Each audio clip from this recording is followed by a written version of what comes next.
విద్యుత్ స్తంభం పడిపోయింది.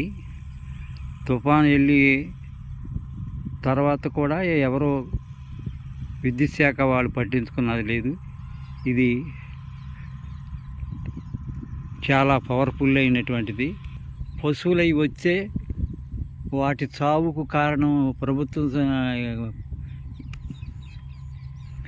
విద్యుత్ శాఖ వారే అవుతారు. దీన్ని పట్టించుకున్న వారు లేరు.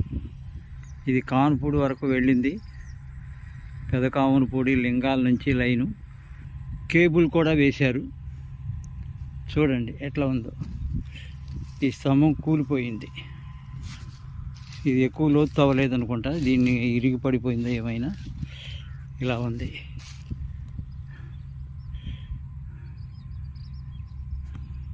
ఈ స్తంభాన్ని మళ్ళీ ఎప్పుడు నిలబెడతారో తెలియదు. ఇక్కడ రైతులకు చాలా ఇబ్బందిగా ఉంది.